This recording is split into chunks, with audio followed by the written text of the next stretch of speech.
Neptune doesn't just equal dreams and spirituality alone, it also represents myth, ideology, illusion, faith, sacrifice. So it governs what people are willing to die for without proof. Aries is more than just confidence and motivation. It's your initiation. It's force. It's survival. It's violence if necessary.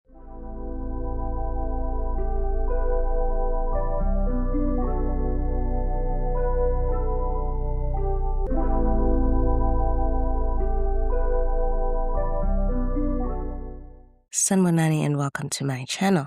Thank you so much for being here.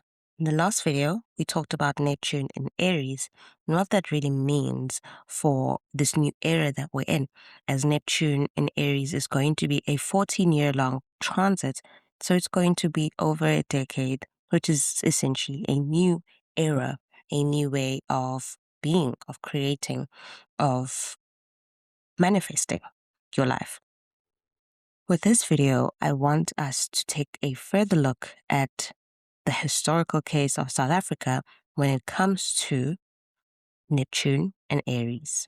So the first Neptune and Aries phase that is important in South African history is 1861 to 1875.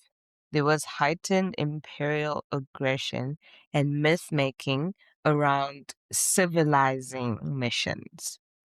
There was militarization of identity and land, and the spiritual framing of conquest as destiny, right? So we can see Neptune in Aries is like holy war logic and violence being justified through ideology, religion, empire, and indigenous sovereignty reframed as an obstacle rather than civilization. So when they would go on these missions, they would be on a mission to civilize people, the civilizing missions.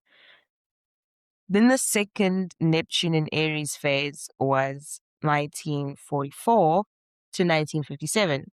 And at that stage, apartheid ideology actually became law, 1948.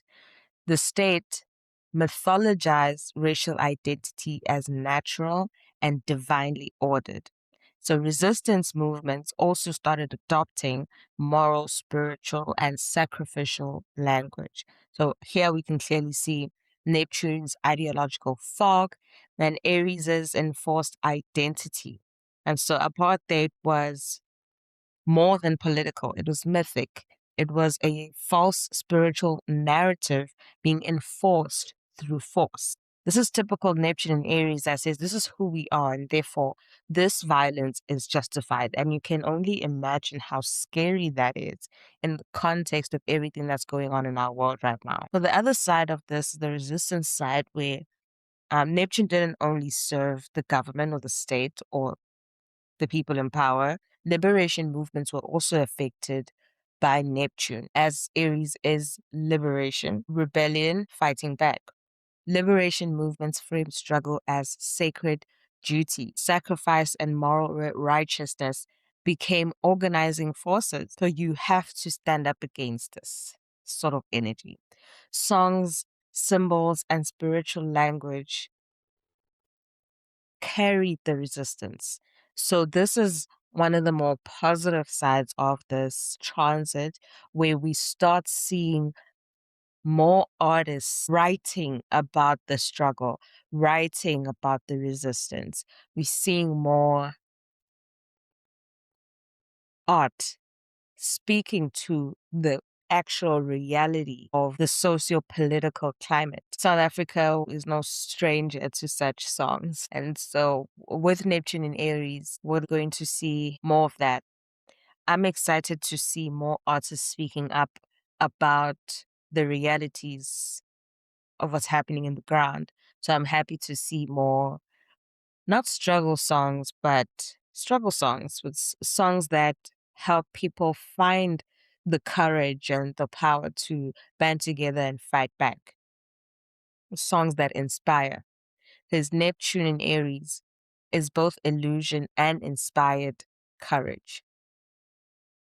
During the first Neptune in Aries period in the 1860s, one of South Africa's oldest surviving songs emerged, which is Dark on the Alabama. And that song refers to a Confederate raider ship during the American Civil War, which sank a Union vessel within sight of Cape Town in 1863. Thousands of Cape Townians watched the battle from shore, and they memorialized the battle. So the moment of war was absorbed into folklore, violence became a song, and the event survived as a ritual memory. So that is very Neptune and Aries, where conflict transforms into a story, or a story is woven into identity.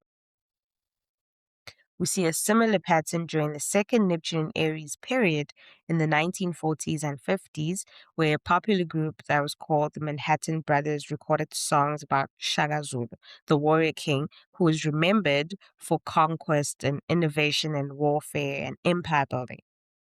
And that's significant because it was during the time where apartheid ideology was being formalized and cultural memory was revisiting foundational stories of force, survival, identity shaped through violence. So here, instead of memorializing an actual war that was happening, the collective was revisiting a past hero and idealizing the past hero, which is very Neptune and Aries. So in both Neptune and Aries periods, South African music was shaping the meaning around it.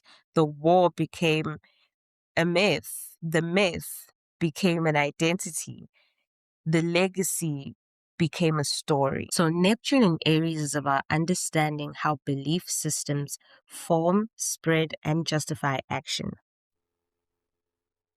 I am both nervous and excited for this new era, but Neptune in Aries is going to be anything but boring. Like I said in the previous video, I could go on forever, but I'm more interested in seeing what actually happens. Thank you for joining, and see you next time.